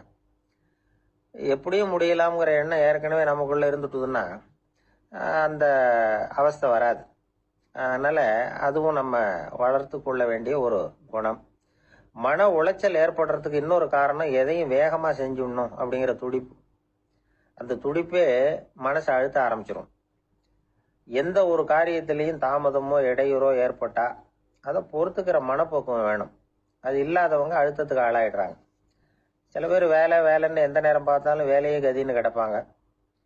பொழுதுபோக்குக்கோ உடற்பயிற்சிக்கோ குடும்பத்தில் உள்ளவங்க அல்லது நண்பர்கள் கூட கலந்துரையாடவோ கொஞ்சம் கூட நேரம் ஒதுக்க மாட்டாங்க. இந்த சுபாவம் மன அழுத்தத்தை உண்டு பண்ணும். இதையெல்லாம் புரிஞ்சுக்கிட்டு அதுல இருந்து விடுபடுறது எப்படின்னு யோசிக்கணும். வல்லுநர்கள் இது தொடர்பா சில யோசனைகளை சொல்லி வச்சிருக்கிறாங்க. அது என்னன்னா, வாழ்க்கைங்கிறது பிரச்சனைகளால பின்னப்பட்ட ஒன்று. அது எப்பவுமே முடிவடையாத ஒரு தொடர்கதை அப்படிங்கிறத முதல்ல நாம புரிஞ்சுக்கணும். ஒரே நேரத்துல ஒரு காரியத்துல மட்டுமே நாம கவனம் செலுத்தணும். அடுத்தவங்க காரியத்துல தலையிடக்கூடாது. எதையும் பேச ஆரம்பிக்கிறதுக்கு முன்னாடி நம்மை நாமே கேட்டுக்க வேண்டிய கேள்வி 2. 1, நான் சொல்ல போறது ரொம்ப முக்கியமானதா? 2வது, நான் சொல்றத அவங்க கேட்கறதுக்கு ஆசைப்படுறாங்களா? நான் பேசுறதுக்கு அது சரியான நேரம் தானா? இதை யோசிச்சு பார்த்ததுக்கு அப்புறம் எதையும் பேச ஆரம்பிக்கணும். முடிஞ்ச அளவுக்கு வளைந்து போகிற சுபாவத்தை வளர்த்துக்கணும். நம்ம நேரம் விலை மதிப்பு இல்லாதது. அதை வீணாக்கக்கூடாது. சிரிக்க தெரியலனாலும் பரவாயில்ல, முகத்துல கொஞ்சம் புன்முறுவலாவது காட்டணும். இதெல்லாம் ரொம்ப முக்கியம். அடுத்தவங்க ஏதாவது செஞ்சா உடனே நன்றி சொல்ல மறக்கக்கூடாது. தினமும் கொஞ்ச நேரத்தை தனிமையில செலவு பண்ணணும். மன உளைச்சல்ல இருந்து விடுபடுறதுக்கு 3 முக்கிய வழிகள் சொல்றாங்க. அதை சுருக்கமா ரெட் அப்படின்னு சொல்றாங்க. RED ஆங்கில எழுத்துல. அந்த முதல் எழுத்து R, அது என்னன்னா ரிலாக்ஸேஷன், அதாவது இடை ஓய்வு. 2வது E எக்ஸர்சைஸ், உடற்பயிற்சி. 3வது டயட், திட்டமிட்ட உணவு முறை. அதனால தியானம், மூச்சு பயிற்சி இதெல்லாம் இந்த இடை ஓய்வுக்கு வழிகள். எந்த வேலையையும் தொடர்ந்து செய்யக்கூடாது. எல்லார்கிட்டையும் கலகலப்பா பழகணும். மாசத்துக்கு ஒரு நாளாவது குடும்பத்தோட வெளியில போயிட்டு வரணும். சுலபமான உடற்பயிற்சிகளை செய்யலாம். உடற்பயிற்சிங்கிறது நமக்காக நாம செய்கிற ஒரு நீண்ட கால முதலீடு அப்படின்னு சொல்லுவாங்க. அதாவது லாங் டேர்ம் இன்வெஸ்ட்மெண்ட்டாம். அளவோட சாப்பிடணும், மெதுவா சாப்பிடணும். இதெல்லாம் கொஞ்சம் மனசுல வச்சுக்கிட்டு நடந்துக்கிட்டா மகிழ்ச்சியா வாழலாம். சில பேர் சாப்பாட்டு விஷயத்துல ரொம்ப அக்கறை எடுத்துக்கிறது உண்டு. ஒரு குண்டு ஆசாமி சாப்பிட உட்கார்ந்தார். முதல்ல ஒரு மாத்திரை சாப்பிட்டார். எதுக்குன்னு கேட்டோம். பசி எடுக்கிறதுக்குன்னார். சாப்பிட்டு முடிச்சார். பிறகு மறுபடியும் ஒரு மாத்திரை சாப்பிட்டார். இது எதுக்குன்னு கேட்டோம். சாப்பிட்டது ஜீரணமாகறதுக்கு அப்படின்னா. ஒரு நண்பர் இருக்கார். எப்ப பார்த்தாலும் கையில ஒரு புத்தகம் இருக்கும். புத்தகம் இல்லாம எங்கேயும் புறப்பட மாட்டார். எதுக்காக இப்படி எடுத்துட்டு போறீங்க அப்படின்னு கேட்டா, எனக்கு இது ஒரு நல்ல நண்பன் மாதிரி. இந்த காலத்துல எங்க போனாலும் காத்திருக்க வேண்டியிருக்கு. அது மாதிரி சமயத்துல நான் நண்பன் கூட பேசிக்கிட்டு இருப்பேன் அப்படின்பாரான். ஒருத்தர் ஒரு பெரிய அரச பதவியில் இருந்தார். அவர் பதவியிலிருந்து இறங்க வேண்டிய சூழ்நிலை. அரசு கொடுத்திருந்த வீட்டை விட்டுட்டு வெளியில வர்றார். வரும்பொழுது 2 கையிலையும் 2 பெட்டியை எடுத்துட்டு வந்தாராம். சார், உங்களுடைய உடைமைகள் அப்படின்னு கேட்குறாங்க அங்க இருந்த ஊழியர்கள். இவர் தன்னுடைய கையில இருக்கிற பெட்டியை காட்டி, இதுதான் என்னுடைய சொத்து அப்படின்னாராம். ஒரு பெட்டியில அவருடைய உடைகள், இன்னொரு பெட்டியில அவர் விரும்பி படிக்கிற புத்தகங்கள். அவ்வளவுதான். இதுதான் இருந்துதான். புத்தகம் படிக்கிறது மனசுக்கு நல்லதுங்கிறது நமக்கு தெரியும். புத்தக வாசிப்பு உடம்புக்கும் நல்லதுங்கிறாங்க. அது நமக்கு ஆச்சரியமா தான் இருக்குது. ஒரு நபர் ஒரு வருஷத்துல சராசரியா 2000 பக்கங்களை படிச்சிருக்கணுமா, யுனெஸ்கோ பரிந்துரை. ஆனா நம்ம நாட்டில் நாம சராசரியா படிக்கிறது 32 பக்கங்கள், அவ்வளவுதான். இவ்வளவுக்கு நம்ம நாட்டில் 6000த்துக்கும் மேற்பட்ட நாளேடுகள், 2000த்துக்கும் மேற்பட்ட இதழ்கள், மலர்கள், இவ்வளவு இருந்தும் சரியா வரல. இந்த உலகத்துல முதல் நூலகம் எங்க எப்ப ஆரம்பமாச்சு தெரியுமா? கிமு 2500 ஆண்டுல அது ஆரம்பமாயிருக்குது. பாபிலோனியாவில் அமில் அனு அப்படிங்கிற அரசன் தான் நூலகத்தை உருவாக்கி இருக்கிறான். அப்பெல்லாம் தாள் கிடையாது, களிமண் தான். களிமண் பலகைகளில் எழுதி அது தொகுத்து அப்படியே நூலாக்கி அதை நூலகத்தில் வச்சிருப்பாங்களாம். அரசருடைய நூலகத்தில் 1000த்துக்கும் மேற்பட்ட நூல்கள் இருந்ததாக வரலாற்று குறிப்பு இருக்குது. அது மட்டும் இல்லை, அந்த நூலகத்தில் பொருள் வாரியா, அதாவது சப்ஜெக்ட் வாரியா புத்தகங்களை வகைப்படுத்தி வச்சிருந்தாங்களாம். அதில் மிச்சம் இருந்த ஒரு 25 களிமண் பலகை புத்தகங்கள் இன்னைக்கும் பிரிட்டிஷ் அருங்காட்சியகத்தில் இருக்குதான். அச்சு தாள் இதெல்லாம் ஏற்பட்டதுக்கு அப்புறம் அமைக்கப்பட்டது தான் பிரான்சில் இருக்கக்கூடிய பாரிஸ் நூலகம். 1480 பிரெஞ்சு மன்னர் 11ஆம் லூயி இந்த நூலகத்தை அமைச்சாராம். ஆனால் அப்பெல்லாம் அரசர்கள் மட்டும்தான் நூலகத்தை பயன்படுத்த முடியுமா. அதுக்கப்புறம் 17ஆம் நூற்றாண்டில் இந்த முறை மாறி பொதுமக்கள் அங்கே போகலாம், படிக்கலாம் அப்படிங்கிற நிலைமை வந்துதான். போட்லியன் நூலகம் அப்படின்னு அதுக்கு பேர், பாரிஸ் நகரத்தில் இருக்கு. அங்கதான் நூல்களின் பட்டியல் தயாரிப்பு பணி ஆரம்பமாச்சு. கல்வி வளர்ச்சியையும் நூலகத்தையும் இணைச்சவர் நெப்போலியன் போனபார்ட். முன்பணம் செலுத்தி புத்தகத்தை படிக்கிற முறையையும் அவர் தான் கொண்டுட்டு வந்தாராம். மக்கள்கிட்ட வசூலிக்கிற வரியின் ஒரு பகுதியை நூலகத்துக்கு பயன்படுத்தினவரும் அவர் தானா. நெப்போலியன் நூலகத்தில் உலகத்தில் உள்ள எல்லா மொழி நூல்களும் இருக்குதான். அங்கே ஒரு தமிழ் நூலும் இருந்திருக்குது. அது என்னன்னா கம்பராமாயணம். சோவியத் யூனியனுக்கு படையெடுத்து போனப்போ அங்கிருந்து லட்சக்கணக்கான புத்தகங்களை இந்த பனிச்சறுக்கு வாகனங்கள் இருக்குல்ல, அதில் கொண்டுகிட்டு வந்ததாக வரலாறு. அடுத்தபடியாக குறிப்பிட்டு சொல்லத்தக்க நூலகம் எதுன்னா பிரிட்டிஷ் நூலகம். மிக பழைய கையெழுத்து பிரதியெல்லாம் கூட அங்கே இருக்குது. 1753 ஆரம்பமாச்சு. அதில் உள்ள நூல்களை வரிசையாக அடுக்கினா 180 கிலோமீட்டர் நீளத்துக்கு வருமா. மிகப்பெரிய நூலகம் அமெரிக்க தலைநகர் வாஷிங்டனில் இருக்குதான். இந்தியாவை பொறுத்த வரைக்கும் பெரிய பழைய நூலகம் எதுன்னா கல்கத்தா நூலகம். எல்லா இந்திய மொழி நூல்களும் இங்கே உண்டு. மகாகவி பாரதியார் நடத்தின இந்தியாங்கிற இதழின் எல்லா பிரதிகளும் அங்கே பாதுகாப்பாக இருக்குது. படிக்கும் பழக்கம் இங்கே வளர வேண்டியிருக்குது. ஒருத்தர்கிட்ட ஒரு புஸ்தகத்தை கொடுத்து விமர்சனம் எழுத சொல்லியிருந்தாங்க. கொஞ்ச நாள் கழிச்சு அவரை போய் பார்த்து, என்னங்க புஸ்தகத்தை படித்து பார்த்தீங்களா அப்படின்னு கேட்டாங்களாம். இதுக்கு அவர் சொல்லியிருக்கிறார், இன்னும் நான் படித்து பார்க்கலிங்க, இப்போத்தானே விமர்சனமே எழுதி முடிச்சிருக்கிறேன், இனிமே தான் படிக்கணும் அப்படின்னாராம். இந்த உலகத்தில் எல்லாருக்கும் மகிழ்ச்சி தரக்கூடிய ஒரு பொருள் எது? இது ஒரு முக்கியமான கேள்வி. இந்த கேள்விக்கு பொருத்தமான ஒரு பதிலை உங்களால் சொல்ல முடியுமா? அதாவது கொஞ்சம் யோசிச்சு பார்த்தா பணம்னு சொல்லலாமா? இப்போ கையில் காசு இல்லாதவங்ககிட்ட ஒரு 10 ரூபாய் கொடுத்தா அது அவனுக்கு சந்தோஷத்தை கொடுக்கும். ஏற்கனவே வருமான வரி பிரச்சனையில் சிக்கி இருக்கிறவர்கிட்ட இன்னும் கொஞ்சம் பணம் இந்தாங்கன்னு சொல்லி கொடுத்தோம்னா அது அவருக்கு சங்கடத்தை தான் கொடுக்கும். அதனால அந்த கேள்விக்கு பணம்ங்கிறது பொருத்தமான பதிலாக இருக்க முடியாது. கேள்வி என்னன்னா, இந்த உலகத்துல எல்லாருக்கும் மகிழ்ச்சி தரக்கூடிய ஒரு பொருள் எது? சரி, இனிப்புன்னு சொல்லலாமா? ஏன்னா எல்லாருக்கும் இனிக்க தானே செய்யும். அதுலயும் ஒரு சிக்கல் இருக்கு. சக்கரை வியாதிகாரங்களுக்கு அது என்ன சந்தோஷத்தையா கொடுக்கும்? ஆக எல்லாருக்கும் வேறுபாடு எதுவும் இல்லாம மகிழ்ச்சியை கொடுக்கக்கூடியது வேற ஏதோ ஒன்று இருக்கு. அது என்னன்னு கண்டுபிடிக்கணும். அதுதான் இன்னைக்கு தகவல். அதை கண்டுபிடிக்கணும்னா இந்த கதையை கேட்கணும். அது என்ன கதைன்னா, ஒரு ஊர்ல ஒரு ராஜா இருந்தார். அவருக்கும் இதே சந்தேகம் வந்துட்டுது. அதாவது எல்லாருக்கும் இன்பம் தரக்கூடிய பொருள் எது அப்படின்னு. இதுக்கு பதில் தெரிஞ்சுக்கிறதுக்கு ஆசைப்பட்டார். சரி, அதுக்கு என்ன செய்யலாம்னு யோசனை பண்ணாரு. நாட்டு மக்களுக்கு பகிரங்கமா ஒரு அறிவிப்பு கொடுத்தார். நம்ம நாட்டு மக்கள் இன்பம் தரக்கூடிய பொருள் எதுன்னு நினைக்கிறாங்களோ அதை கொண்டுகிட்டு அரண்மனையில உள்ள கண்காட்சி மண்டபத்துல வைக்கலாம்.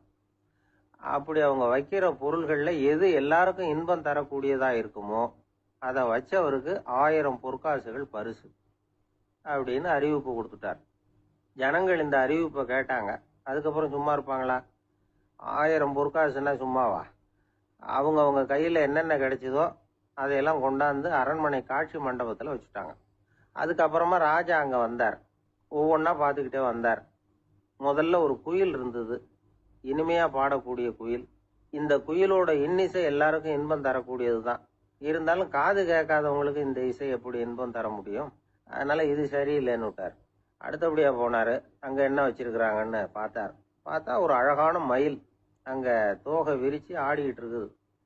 இந்த மயிலோட ஆட்டம் மனசுக்கு இன்பம் தரக்கூடியது தான். இருந்தாலும் பார்வை இல்லாதவங்க இந்த ஆட்டத்தை பார்த்து ரசிக்க முடியுமா? முடியாது. அதனால இதுவும் சரியில்லை அப்படின்னு சொல்லிவிட்டார். அதுக்கு அடுத்தபடியா போனார். பல வகையான இனிப்பு பண்டங்களை வச்சிருந்தாங்க. பார்த்தார், வயசானவங்களுக்கும் நோயாளிகளுக்கும் இது இன்பம் தராது, துன்பம் தான் கொடுக்கும் அப்படின்னார்.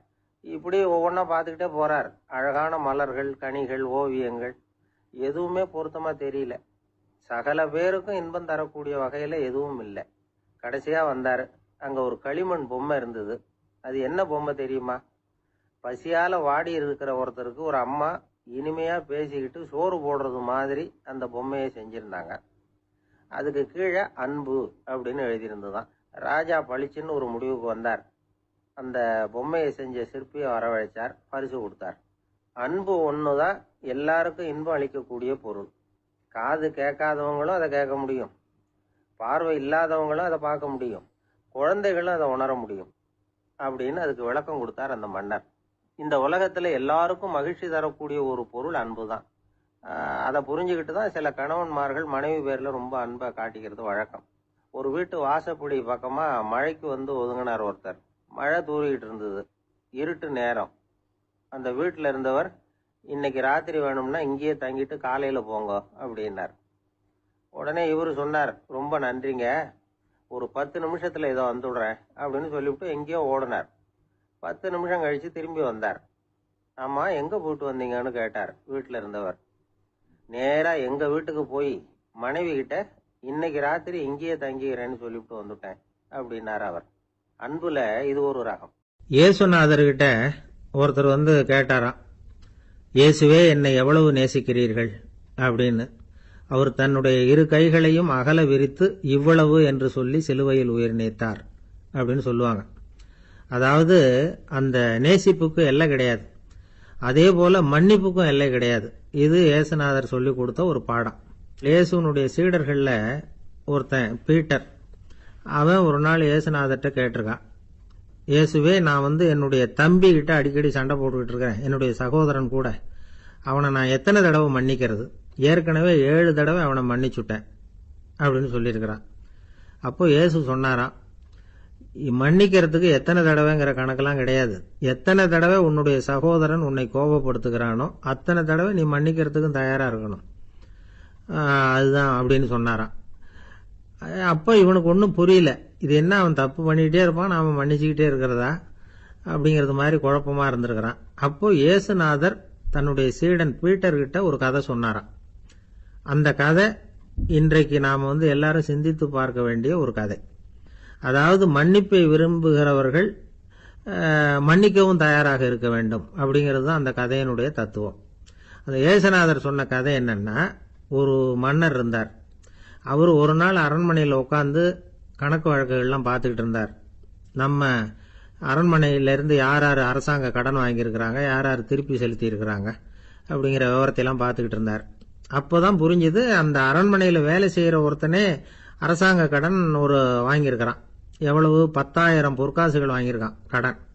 இந்த 10,000 பொற்காசுகளை திருப்பி செலுத்தலை அரசாங்கத்துக்கு. இது மன்னர் கவனத்துக்கு வந்தது. உடனே நம்ம அரண்மனையில் இருக்கிறவனே அரசு கடன் வாங்கி திருப்பி செலுத்தாம இருக்கான், அவனை கூப்பிட்டு வாங்கன்னு சொல்லி கூப்பிட்டுட்டு வந்தாங்களாம். விசாரிச்சிருக்கிறாங்க, என்னப்பா நீ எவ்வளவு ஒன்று? ஆமாங்க, 10,000 பொற்காசுகள் வாங்கியிருக்கிறேன், இன்னும் திருப்பி கட்டலைன்னு இருக்கான். உடனே அவர் மன்னர் சொல்லியிருக்கிறாரு, நம்ம சட்டத்திட்டப்படி நீ உடனே பணத்தை திருப்பி கட்டிடு. அப்படி உன்னால கட்ட முடியலன்னா உன்னுடைய வீடு, வாசல், சொத்து, சுகம் எல்லாத்தையும் வித்து அந்த பணத்தை அரசு கருவூலத்துல சேர்த்துக்கிறதுக்கு நானே ஏற்பாடு பண்ணிடுறேன் அப்படின்னு அந்த மன்னர் சொன்னாராம். இவன் அப்படியே அதிர்ச்சி ஆயிட்டான், அப்படியே பொத்துன்னு காலில் விழுந்தானா. மன்னா, என்ன மன்னிச்சுங்க, என்னால முடியல, எனக்கு மன்னிப்பு கொடுங்க அப்படின்னு இருக்கான். உடனே அவர் எழுந்திருச்சு, சரி நீ மன்னிப்பு கேட்டுட்ட, அதனால உன்னை மன்னிக்கிறேன், நீ பணம் கட்ட வேண்டாம் அப்படின்னு சொல்லி அந்த மன்னர் அவனை விட்டுட்டாராம். பணத்தையும் தள்ளுபடி போட்டார், நீ திருப்பி கட்ட வேண்டான்னு. இவனுக்கு ரொம்ப மகிழ்ச்சி, அதனால ரொம்ப உல்லாசமா வந்துட்டு இருக்கிறான். தெருவில் வந்துகிட்டு இருக்கிறப்ப இவங்கிட்ட கடன் வாங்கின ஒருத்தன் எதுக்கு வந்துகிட்டு இருக்கான். அவன் இவங்கிட்ட ஒரு 100 பொற்காசுகள் கடன் வாங்கியிருக்கான். அவன் வந்தான், இவன் போய் அவன் சாட்டையா பிடிச்சிக்கிட்டான், நீ எப்படா என் கடனை திருப்பி கொடுக்க போறேன்னு. அவன் இப்ப முடியல, கொஞ்சம் பொறுத்துக்கா, அப்புறம் தாரேன் இருக்கான். அதெல்லாம் முடியாது, நீ கொடுத்துதான் ஆகணும் அப்படின்னு இவன் புடிவமா சொல்றான். இப்ப நிலைமையை பாருங்க, இவன் ஏற்கனவே 10,000 பொற்காசுகள் அரசாங்கத்துல கடன் வாங்கினா அதுக்கு மன்னிச்சு விட்டுட்டார் இவனை. ஆனா இவன் இன்னொருத்தனை மன்னிக்கிறதுக்கு தயாரா இல்ல. இவங்கிட்ட கடன் வாங்கின இன்னொருத்தன் 10 பொற்காசுகள், அவனை மன்னிக்க தயாரா இல்ல. அவனை கொண்டு போய் நீதிமன்றத்துல கொண்டு போய் நிறுத்தி தண்டனை வாங்கி கொடுத்துட்டான். நீதிபதி என்ன சொன்னாரு, அந்த இவன் வாங்கின பொற்காசுகளை திருப்பி கட்டுற வரைக்கும் ஜெயிலில் இருக்கணுங்கிறது தீர்ப்பு. ஆனா உடனே அரசர் காதுல வந்து விழுந்தது.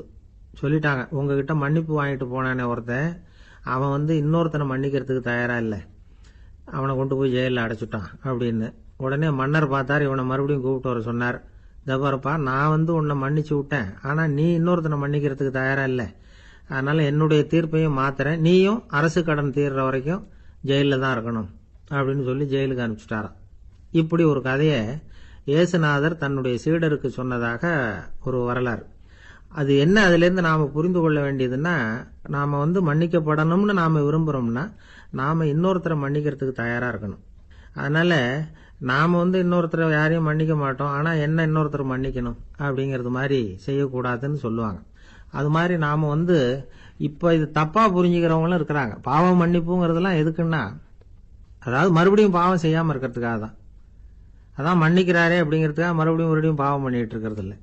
அதான் ஒருத்தர் கேட்டாராம், பாவத்திலிருந்து மன்னிப்பு கிடைக்கணும்னா நீ என்ன செய்யணும் அப்படின்னு கேட்டிருக்காரு. அதுக்கு அவன் சொல்லியிருக்கிறான், நான் முதல்ல பாவம் செய்யணும், அப்பதானே மன்னிப்பு கிடைக்கும் அப்படின்னு நானா. இப்படிப்பட்டவர்கள் தான் இன்னைக்கு உலகத்துல அதிகமா இருக்கிறாங்க.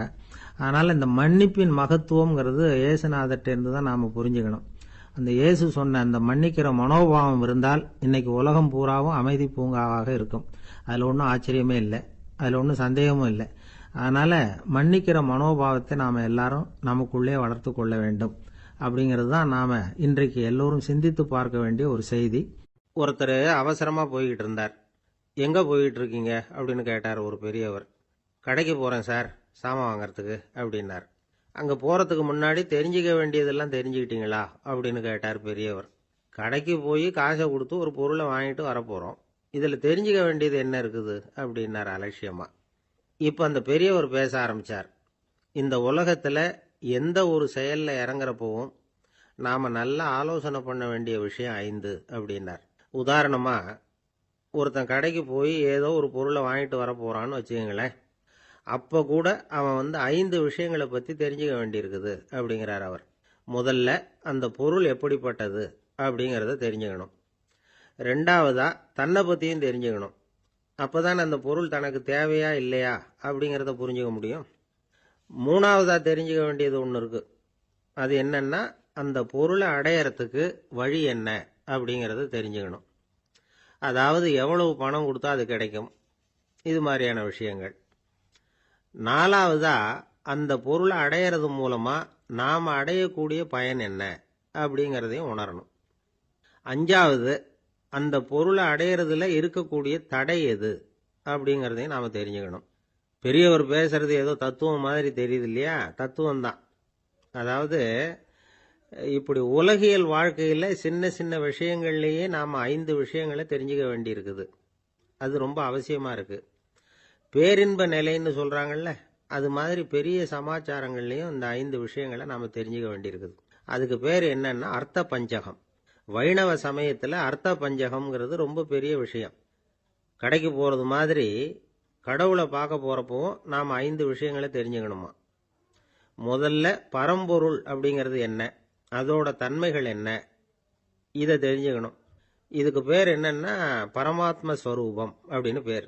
2வது நாம யாரு, நம்மோட தன்மை என்ன அப்படிங்கறத தெரிஞ்சுக்கணும். நான் யாருன்னு எனக்கே தெரியலங்கிறப்போ இதை நான் சொல்றேன்னு இது என்னுடையதுன்னு சொல்றது தப்பு தானே. அப்புறம் 3வது விஷயம், பரம்பொருளை நாம அடையறதுக்கு வழி எது, இது தெரிஞ்சுக்கணும்.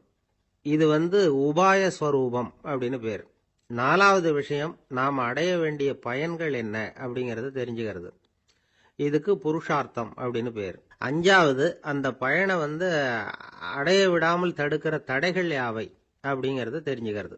இது விரோதி ஸ்வரூபம். இதைத்தான் தடையியல் அப்படின்னு சொல்றாங்க. அதாவது பரமாத்மாவை பற்றிய அறிவு, ஜீவாத்மாவை பற்றிய அறிவு, உபாயம் பற்றிய அறிவு, புருஷார்த்தம் பற்றிய அறிவு, இந்த 4 அறிவுக்கும் எதிரடையா, அதாவது அதையெல்லாம் தப்பா புரிஞ்சுக்கிறதால உண்டாகக்கூடிய அறிவு விரோதி ஸ்வரூபம். என்ன இது தகவல்ல ஏதாவது கதை சொல்லுவீங்கன்னு பார்த்தா ஏதோ தத்துவம் பேசிக்கிட்டு இருக்கிறீங்களே அப்படின்னு நினைக்கலாம். இதுவும் தெரிஞ்சுக்க வேண்டிய ஒரு பெரிய விஷயம்தான். காதில் போட்டு வச்சா எப்போவாவது உபயோகப்படும். என்னுடைய நண்பர் ஒருத்தர் ஒரு நாள் என்கிட்ட சொன்னார், சார் அடுத்த மாதம் தஞ்சாவூரில் ஒரு கல்யாணம், போகிறதா வேண்டாமா அப்படின்னு ஒரே குழப்பமா இருக்கு அப்படின்னார். நான் உடனே இந்த அர்த்த பஞ்சக உபதேசம் பண்ண ஆரம்பித்தேன். அவர் எல்லாத்தையும் பொறுமையாக கேட்டுவிட்டு, சரி சார் நான் போகிறதுன்னு முடிவு பண்ணிவிட்டேன்னார். எப்படி இந்த முடிவுக்கு வந்தீங்க அப்படின்னு கேட்டேன். அவர் சொன்னார், சார் அந்த 2வது பாயிண்ட் ஒன்று சொன்னீங்களே, அதை புரிஞ்சுக்கிட்டதுக்கு அப்புறம்தான் இந்த முடிவுக்கு வந்தேன் அப்படின்னார். என்ன 2வது பாயிண்ட்னு? அதாவது தன்னை பற்றி புரிஞ்சுக்கணும் அப்படின்னு சொன்னீங்க. உடனே என்னை பற்றி புரிஞ்சுக்கிட்டேன், நான் யாருங்கிறது எனக்கு தெரிஞ்சுது, உடனே போகிறது தான் நல்லதுன்னு முடிவு பண்ணிவிட்டேன்னார். நீங்கள் யாருன்னு கேட்டேன். நான் தான் சார் அந்த கல்யாணத்தில் தாலி கட்ட வேண்டிய மாப்பிள்ளை அப்படின்னார். ஒரு நாள் ஒரு தகப்பனார் தன்னுடைய பிள்ளைய அழைச்சிட்டு வந்தார். சார் இவன் சரியாக படிக்க மாட்டேங்கிறான், பெரியவங்களை மதிக்க மாட்டேங்கிறான், நீங்கள் கொஞ்ச நாள் இவனுக்கு குருவாக இருந்து நல்ல விஷயங்களை சொல்லி கொடுத்தா தேவையில்லைன்னார். பெரியவங்களையும் மதிக்காதவன் எப்படி என்ன மதிக்க போகிறான் அப்படிங்கிறது நமக்கு யோசனை வரும் இல்லையா? வேணாங்க என்னை விட்டுருங்க அப்படின்னோம். அவர் விட மாட்டேன்னு விட்டார். இல்லைன்னா அவரே சிஷ்யன் ஆகிடுவார் போல இருந்தது. சரி வேற வழி இல்லாமல் அந்த பையனையே என்னுடைய சீடை நான் ஏற்றுக்கிட்டு உபதேசம்லாம் பண்ண ஆரம்பித்தோம். அதாவது குரு பக்தின்னா அது எப்படி இருக்கணுங்கிறத பற்றி சொல்லி கொடுத்தோம் அவனுக்கு. சதமகர் அப்படின்னு ஒரு குரு இருந்தார். அவருக்கு ஒரு சீடர். அவன் பேர் துளசி சைதன்யன், நைஷ்டிக பிரம்மச்சாரி. தன்னுடைய குருவுக்கு எந்த நேரத்தில் எது தேவைங்கிறத புரிஞ்சுக்கிட்டு சேவை செய்கிறவன். ஆனால் இவனை பற்றி மற்ற சீடர்களுக்கு பொறாமை வந்துட்டுது. இவன் மட்டும் இப்படி இருக்கானேன்னு உடனே குரு கிட்ட போய் கோல் மூட்டினாங்க. அவன் சரியில்லை, அவன் நடந்துக்கிறது சரியில்லை அப்படி இப்படின்னு எதையாவது சொல்லி. இருந்தாலும் இதையெல்லாம் அந்த குரு நம்பலை. அவருக்கு தெரியும் யார் யார் எப்படின்னு. துளசி சைதன்யன் பெருமையை மற்ற சீடர்களுக்கு உணர்த்தணும் அப்படின்னு நினைச்சார். அதுக்கு ஒரு வழி பண்ணார். ஒரு நாள் சீடர்களை எல்லாம் கூப்பிட்டுக்கிட்டு ஒரு காட்டு வழியா போய்கிட்டு இருந்தார். அங்க ஒரு பெரிய மலை அருவி கொட்டிக்கிட்டு இருந்தது. குரு சீடர்கள் பக்கம் திரும்பினார். இந்த மலையின் மேலே இருந்து அந்த படுபாதாளத்தில் குதிக்கிறதுக்கு உங்கள யார் தயார் அப்படின்னு கேட்டார். ஒரு சீடனும் ஆய திறக்கல, ஒதுங்கி நின்றுக்கிட்டாங்க. பின்னாடி மூட்டை முடிச்சோட வந்துகிட்டு இருந்தான் துளசி சைதன்யன். அவனை பார்த்தார். தபாருப்பா, நீ மேலே இருந்து அந்த அருவியில குதி அப்படின்னார். அப்படியே செய்கிறேன் சுவாமின்னா ஓடி போய் பொத்துன்னு குதிச்சுட்டான். அடுத்த கணமே குருநாதர் தன்னுடைய யோக சக்தியால் பறந்து போய் அவன் கீழே விழுந்துடாம தாங்கி பிடிச்சி கொண்டுகிட்டு வந்துட்டார். மற்ற சீடர்களுக்கெல்லாம் ஒரு மாதிரி ஆயிட்டுது. அடுத்தபடியாக என்ன பண்ணலாம்னு யோசிச்சாங்க இவனை மாட்டி விடுறதுக்கு. ஒரு நாள் வெத்தலை அடிக்கிற ஒரு சின்ன உரலையும் உலக்கையையும் எடுத்து ஒளிய வச்சுட்டாங்க. சதமகர் சன்னியாசி இல்லை, அவர் வெத்தலை போடுவார். பல்லு சரியில்லை, அதனால இடிச்சு தான் வெத்தலையை போடணும். திடீர்னு வெத்தலை பாக்கு கேட்டார். வழக்கமாக உரலில் இடித்து தர்றது தான் துளசியின் பழக்கம். உரலை தேடினா கிடைக்கல, என்ன பண்ணுறது? குரு கேட்டுவிட்டார, குரு சேவை தானே முக்கியம். என்ன பண்ணா, வெத்தலை பாக்க தன்னுடைய வாயில் போட்டு முன்னும் அதை எடுத்து அவர்கிட்ட கொடுத்துட்டான். குரு எதையோ படிச்சுக்கிட்டே அதை வாங்கி வாயில் போட்டுக்கிட்டார். துளசி இன்னைக்கு தாம்பூலம் நல்லா இடிக்கப்பட்டிருக்கு, ருசியாக வேற இருக்கு, அதை இடித்த பாத்திரத்தை என் கண்ணால் பார்க்கணும்னு ஆசையாக இருக்குன்னு விட்டார். அதை மட்டும் அனுப்பி போய் நீ வர வேண்டான்னு வேற சொல்லிவிட்டார். இதை கேட்டதும் துளசி தவிச்சு போயிட்டான். இவன் போகாமல் எப்படி வாயை மட்டும் அனுப்பி வைக்க முடியும்? இவன் தவிக்கிறத பார்த்ததும் மற்ற சீடர்களுக்கெல்லாம் மனசுக்குள்ள ரொம்ப சந்தோஷம். துளசி கொஞ்சமும் யோசிக்கல, வாழை எடுத்தான், தன்னுடைய தலையவே அப்படியே அறுத்து வெட்டி எடுத்தான். இன்னொரு சீடங்கிட்ட கொடுத்துட்டான், எடுத்துட்டு போன்னு சொல்லி. கொண்டுட்டு போய் குரு முன்னாடி வைக்கிறாங்க. அந்த தலையில வாய் திறந்திருக்கு, வெத்தலை போட்டு முன்னு இருந்தது, தெரிஞ்சு போச்சு, சிவப்பா இருந்தது. அவனுடைய குரு பக்தியை இப்ப எல்லாரும் ஒத்துக்கிட்டாங்க. அதுக்கப்புறம் குரு சதமகர் தன்னுடைய அற்புத திறமையினால அந்த தலையை மறுபடியும் ஒட்ட வச்சுட்டார். துளசிக்கு உயிர் வந்துட்டுது. இப்படி ஒரு பெரிய கதை உண்டு. அதாவது துளசி சைதன்யன் அவனுடைய குரு பக்தி எப்படி அப்படின்னு கேட்டோம். ரொம்ப அபாரம் அப்படின்னு அந்த பையன் அடக்கமா, சும்மா விளையாட்டுக்காக தான் அப்படி அவங்ககிட்ட கேட்டோம். ஏன்பா உன்னுடைய குரு பக்தியை என்கிட்ட காட்டுறதுக்கு உன்னோட கழுத்தை நீயே அறுக்கணும்னு நான் சொன்னா அதை நீ செய்வியா அப்படின்னு கேட்டோம். என்னுடைய கழுத்தை வந்து நானே அறுக்க வேண்டிய அவசியம் இல்லை சார் அப்படின்னா அவன். ஏண்டான்னு. அதே காரியத்தை தான் இனிமே நீங்க தினமும் செய்ய போறீங்களே சார் அப்படிங்கிறான். ஒருத்தர் சிகரெட்டும் கையுமா வந்தார். சார், இந்த புகைப்பிடிக்கிற பழக்கத்தை நிறுத்தி போடணும்னு தான் பாக்குற முடியலன்னார். புகைப்பிடிக்கிறத நிறுத்துறது ரொம்ப சுலபம் சார் அப்படின்னார் இன்னொருத்தர். எப்படி சொல்றீங்கன்னு கேட்டார் அவரு. நான் கூட ஏற்கனவே 10 தடவை அந்த பழக்கத்தை நிறுத்தி இருக்கிறேன் சார் அப்படின்னார் இவர். இதுல இருந்து என்ன தெரியுது? புகைப்பழக்கத்தை திடீர்னு விட்டு விடுறதுங்கிறது ரொம்ப கஷ்டம்னு தெரியுது. இருந்தாலும் இது சம்பந்தமான ஆராய்ச்சி, அனுபவம் இது ரெண்டையும் அடிப்படையா வச்சு சில வழிமுறைகளை சொல்றாங்க. அதாவது புகைப்பிடிக்கிறத நிறுத்துறதுக்கு 10 வழிகள் உண்டு அப்படின்னு சொல்றாங்க. அது என்னங்கிறது தெரிஞ்சுக்கிட்டா உபயோகப்படுதான்னு பார்க்கலாமே. முதல் கருத்து என்னன்னா, கொஞ்ச நாளைக்கு புகைப்பிடிக்கிற நண்பர்களை விட்டு விலகி இருக்கணும். இதனால புகைப்பிடிக்கிற ஆசை குறையும். அந்த பழக்கத்தை மறுபடியும் ஆரம்பிக்கப்படாதுங்கிற எண்ணம் உறுதிப்படும். 2வது கருத்து, புகைப்பிடிக்கிறதை எதிர்த்து தீவிரமா பிரச்சாரம் செய்ய ஆரம்பிச்சிடணும். அது அடுத்தவங்களுக்கும் உபயோகப்படும், உங்களுக்கும் உபயோகப்படும். உங்க உள்ளுணர்வை அது தூண்டும், உங்களை வந்து உறுதி கொள்ள வைக்கும். 3வது கருத்து என்னன்னா, தினமும் 2 தடவை குளிக்கணும். எப்படி தெரியுமா? முதல்ல வெது வெதுப்பான தண்ணீர், அப்புறம் குளிர்ந்த தண்ணீர், இப்படி மாறி மாறி குளிக்கணுமா. 4வது கருத்து, உடற்பயிற்சிகள் செய்யணும். மூச்சு வாங்குற மாதிரியான பயிற்சிகள் ரொம்ப நல்லதான். பிராணாயாமம் அப்படிங்கிற மூச்சு பயிற்சி ரொம்ப நல்லதுங்கிறாங்க. அப்புறம் 5வது கருத்து, சாப்பாடு வந்து மிதமா இருக்கணும், சீரா இருக்கணும். பச்சை காய்கறிகள், பழங்கள் சாப்பாட்டுல சேர்த்துக்கலாம். அடிக்கடி கொஞ்சம் கொஞ்சமா சாப்பிட்டு ரத்தத்துல சர்க்கரையின் அளவை பராமரிக்கணும். இது வந்து நரம்புகளை வந்து அமைதிப்படுத்தும். 6வது கருத்து என்னன்னா, ரொம்ப நேரம் பசியோட இருக்கக்கூடாது. புகைப்பிடிக்கிறத நிறுத்த முயற்சி செய்யும் பொழுது எடை குறைப்பு நடவடிக்கைகளை மேற்கொள்ளக்கூடாது. 7வது கருத்து, காப்பி, தேநீர், மதுபானம், அப்புறம் போதைப் பொருள்கள் கலந்த உணவுகள் இதெல்லாம் வேணாம். புகைப்பிடிக்கிறத அதெல்லாம் ஊக்கப்படுத்தும். கடுகு, மிளகு, அப்புறம் காரமான பொருள்களை தவிர்க்கணும். உப்பு அளவை குறைக்கணும். தினமும் 10 கோவள தண்ணீராவது குடிக்கணும். வெறும் தண்ணி புகைப்பிடிக்கிற ஆவலை வந்து தணிக்குதான். 8வது கருத்து, கையில வந்து சிகரெட்டு, புகையில ஏதாவது இருந்தா உடனே தூக்கி எறிஞ்சிருங்க. அது கையில் இருக்கிற வரைக்கும் புகைப்பிடிக்கிற ஆசை வந்துகிட்டே இருக்கும். 9வது கருத்து என்னன்னா, இறை நம்பிக்கை உள்ளவங்க புகைப்பிடிக்கிற எண்ணம் வர்றப்போவெல்லாம் பிரார்த்தனை செய்ய ஆரம்பிச்சுடலாம். 10வது கருத்து, உங்களுக்கு ரொம்பவும் வேண்டியவங்க யாரோ அவங்க கிட்ட எல்லாம் நீங்க புகைப்பிடிக்கிறத நிறுத்தி விட்டதா சொல்லிவிடுங்க. இந்த 10 வழிகளையும் கடைபிடிக்க ஆரம்பிச்சுட்டா புகைப்பிடிக்கும் பழக்கத்தை நிறுத்தி விடலாம் அப்படின்னு சொல்றாங்க அனுபவப்பட்டவங்க. முயற்சி பண்ணி பார்க்கலாம். ஒரு முக்கியமான இடத்துல நின்றுகிட்டு இருந்தார் ஒருத்தர். அங்க வந்த இன்னொருத்தர், ஏன் சார் இந்த இடத்துல சிகரெட் பிடிக்கலாமா அப்படின்னு அனுமதி கேட்டார். இந்த இடத்துல சிகரெட் பிடிக்க கூடாதுங்க அப்படின்னாரு இவர். நீங்க இப்படி சொல்றீங்க, ஆனா இந்த இடத்துல கீழே நிறைய சிகரெட் துண்டுகள் கிடக்குதே, அவங்கெல்லாம் யாரு? அவங்கெல்லாம் உங்க மாதிரி என்கிட்ட அனுமதி கேட்காதவங்க அப்படின்னாராம் இவர். ஒரு நண்பர் ஆனந்தமா சிகரெட் பிடிச்சிக்கிட்டு இருந்தார். இந்த பழக்கத்தை விட்டுடுங்களேன் அப்படின்னு சொல்லி பார்த்தோம். விட்டுடலாம்னு தான் பாக்குறேன், ஆனா முடியலையேன்னார். மனசு வச்சா எல்லாம் முடியும் அப்படின்னும். அவர் கொஞ்ச நேரம் யோசனை பண்ணார். அப்புறம் சொன்னார், சரி சார், இதுதான் நான் பிடிக்கிற கடைசி சிகரெட் அப்படின்னு சொல்லி ரொம்ப அழுத்தமா புகையை உள்ளுக்கு இழுத்தார். அதுக்கப்புறம் அந்த துண்டு சிகரெட்டை வீசி எறிஞ்சுட்டார். ஒருத்தர் இது மாதிரி தீர்மானம் பண்ணி தன்னுடைய கடைசி சிகரெட்டை தூக்கி எறிஞ்சுட்டாருன்னா அது ஒரு பெரிய விஷயம்தான். அதுக்கு பிறகு அவர் உடம்புல படிப்படியா என்னென்ன மாற்றங்கள் நடக்கும் அப்படிங்கறத பத்தி ஒரு விவர பட்டியலே வெளியிட்டு இருக்கிறாங்க. அது என்ன விவரம் தெரியுமா? ஒருத்தர் வந்து புகைப்பிடிக்கிற பழக்கத்தை நிறுத்துறாருன்னு வச்சுங்க. அப்படி அவர் நிறுத்தின 20 நிமிடங்களுக்குள்ள உயர் ரத்த அழுத்தம், உடல் வெப்பம், நாடி துடிப்பு இதெல்லாம் சரியான நிலைமைக்கு வந்துருதான். 8 மணி நேரத்துக்குள்ள இந்த ஸ்மோக்கர்ஸ் பிரீத் அப்படிங்கிற தன்மை மறைஞ்சிருதான். ரத்தத்துல உள்ள கார்பன் மோனாக்சைடு அளவு குறையுதான். ஆக்சிஜன் அளவு கூடுதான். சரியான அளவுக்கு வந்துருதான். ஒருத்தர் கடைசி சிகரெட்டை தூக்கி எறிஞ்சுட்டாருன்னா 24 மணி நேரத்துக்குள்ள மாரடைப்பு ஏற்படுறதுக்கான வாய்ப்பு குறைஞ்சுடுதான். 48 மணி நேரத்துக்குள்ள உணர்வு நரம்புகளின் முனைப்பகுதிகள் மறுபடியும் ஒன்னு சேர்ந்துருதான்.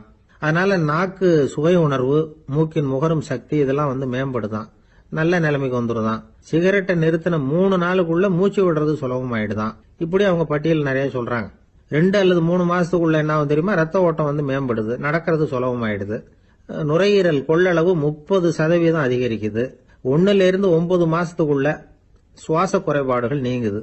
நுரையீரல்ல இருக்கக்கூடிய இந்த அசுத்தம் வடிகட்டும் திசுக்கள் சரியா வேலை செய்ய ஆரம்பிச்சிருது. ஒரு வருஷத்துக்குள்ள இந்த இதய அழுத்த நோய்க்கான வாய்ப்பு பாதியா குறைஞ்சிருது.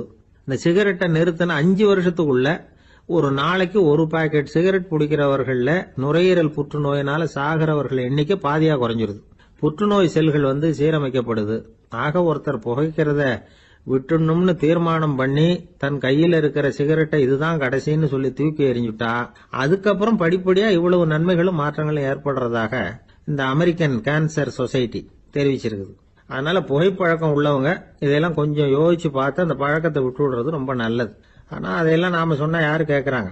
என்னுடைய நண்பர் ஒருத்தர் புகைப்பழக்கம் உள்ளவர், அவர் என்கிட்ட சொன்னார், சார், சிகரெட் பிடிக்கிற பழக்கத்தை விட்டு விடுறது என்னை பொறுத்த வரைக்கும் ஒன்றும் பெரிய கஷ்டமான செயல் இல்லை, அது ரொம்ப சுலபம் அப்படின்னார். எப்படி சொல்றீங்கன்னு கேட்டேன். நான் ஏற்கனவே 20 தடவை அந்த பழக்கத்தை விட்டுருக்கேன் சார் அப்படின்னா. உலகத்துல எது எதுக்கும் ஆராய்ச்சி கூடங்கள் இருக்குது இல்ல, அது மாதிரி தூக்கத்தை பத்தி ஆராய்ச்சி பண்றதுக்கு ஒரு ஆராய்ச்சி கூடம் இருக்குது. அப்படி ஆராய்ச்சி பண்ணணும்னா அதுக்கு மூழ்கிட்டு இருக்கணும்ல. அதனாலதான் அந்த ஆராய்ச்சி கூடம் இங்கே இல்லை. அமெரிக்காவில் பாஸ்டன் பல்கலைக்கழக மருத்துவமனையில் அது இருக்குது. அங்கே தூக்கத்தை பற்றி பலவிதமான ஆராய்ச்சிகள் பண்ணிட்டு இருக்கிறாங்க. அந்த ஆராய்ச்சி கூடத்தில் இயக்குனராக இருக்கிற ஒரு நிபுணர், அவர் என்ன சொல்றாரு தெரியுமா? உங்களுக்கு தூக்கம் வரலையா, நீங்கள் நல்லா தூங்குறதுக்கு தாராளமாக சில யோசனைகளை என்னால் சொல்ல முடியும் அப்படிங்கிறார். யோசனை தானே, காசா பணமா கேட்டு வச்சுக்கலாமே. உணவு, மனநிலை, தூங்கும் இடத்தோட சூழ்நிலை, படுக்கைக்கு செல்றப்போ உள்ள பழக்க வழக்கங்கள், இது காரணமாக ஒருத்தருக்கு தூக்கம் வராமல் போகலாம். தூக்கம் வராததுக்கு இதுதான் காரணம்னா அதையெல்லாம் சுலபமாக கட்டுப்படுத்தலாங்கிறார் அவர். தூக்கத்தை வரவழைக்கக்கூடிய ஒரு நல்ல மருந்து உடற்பயிற்சி. ஆனால் ஒன்று, படுக்க போகிற நேரத்தில் இது மாதிரி உடற்பயிற்சிகள் எல்லாம் செய்யக்கூடாது. கொஞ்சம் முன்னாடி பகல்லையே இந்த பயிற்சிகளை செய்கிறது நல்லது. தூக்கம் வராமல் அவதிப்படுறவங்க பிற்பகல் நேரங்களில் காஃபி, டீ இது மாதிரி பானங்களை சாப்பிடக்கூடாது. மது அருந்துறது கூட தூக்கத்தை பாதிக்கும். வெது வெதுப்பான நீரில் குளிக்கிறது, தியானத்தில் ஈடுபடுறது, ஓய்வாக இருக்கிறது, படுக்கிறது, அதாவது படுக்கிறதுக்கு முன்னாடி ஒரு குவளை பால் சாப்பிட்றது, இதெல்லாம் தூக்கத்தை வரவழைக்கிறது ரொம்ப உதவியாக இருக்கும். இன்னொரு விஷயம் என்னென்னா, தூங்கி ஆகணுமேங்கிற கவலை வேண்டியதில்லை. அப்படி நினச்சி கவலைப்படுறதை விட்டுடணும். தூக்கம் வரலையா, உடனே படுக்கையை விட்டு எழுந்திருக்க வேண்டியது. வெளியில் வாங்க, வேறு ஏதாவது வேலையில் ஈடுபடுங்க, கொஞ்ச நேரம் உலாவுங்க, அல்லது ஏதாவது ஒரு புஸ்தகத்தை எடுத்து படிங்க. களைப்பு ஏற்பட்டால் மறுபடியும் படுக்கைக்கு போங்க, தூக்கம் தானே வந்துடும். ஒரு விஷயத்தை மட்டும் நல்லா ஞாபகத்தில் வச்சுக்கணும். படுக்கைக்கு போகிறப்போ உங்கள் மற்ற எல்லா பிரச்சனைகளையும் மறந்துடணும். அது எப்படி சார் முடியும்? அந்த நேரம் தானே எல்லா பிரச்சனையும் வரிசையாக ஞாபகத்துக்கு வருது அப்படின்னு நாம் நினைக்கலாம். ஆனால் பழக்கத்தில் அதை நாம் மாற்றிக்க முடியும். கொஞ்சம் முயற்சி பண்ணணும், அவ்வளோதான். இது எல்லாமே ஆராய்ச்சி பண்ணி பார்த்துட்டு அந்த நிபுணர் சொல்கிற கருத்து தான். இன்னொரு விஷயமும் அவர் சொல்கிறார். அது என்னென்னா, உடல் கோளாறு காரணமாக தூக்கம் வராமல் அவதிப்படுறவங்களுக்கெல்லாம் இந்த யோசனைகள் சரியாக வராது அப்படிங்கிறார். அதுக்கெல்லாம் மருத்துவ சிகிச்சை கொடுத்து தான் சரி பண்ணணும். சில பேருக்கு நடு ராத்திரியில் மூச்சு திணறல் ஏற்பட்டு தூக்கம் வராமல் போயிடும். ஊரெல்லாம் தூங்குறப்ப தான் மட்டும் தூங்காமல் மூழ்கிட்டு இருக்கிறது, ஊரெல்லாம் மூழ்கிட்டு இருக்கிறப்போ தான் மட்டும் தூங்குறது, இது மாதிரி கோளாறுகளால் சில பேர் பாதிக்கப்படலாம். காலு தசை முறுக்கிக்கிறதுனால சில பேருக்கு அடிக்கடி விழிப்பு வரலாம். மன அழற்சி காரணமாக சில பேருக்கு தூக்கம் வராது. இது மாதிரி கோளாறுகளுக்கெல்லாம் அதுக்கு தகுந்த மாதிரி சிகிச்சை கொடுத்து தான் சரி பண்ண வேண்டியிருக்கும். எந்த கோளாறும் இல்லாமல் தூக்கம் வரலைன்னா ஆரம்பத்தில் சொன்ன முறைகளை கடைபிடிச்சு பார்க்கலாம். தூக்கம் வந்ததுன்னா யோசனை சொன்ன அந்த நிபுணருக்கு நன்றி சொல்லலாம். ஒருத்தர், ஏன் சார் பஸ்ஸில் தூங்குறது கெட்ட பழக்கமானு கேட்டார். இல்லையே,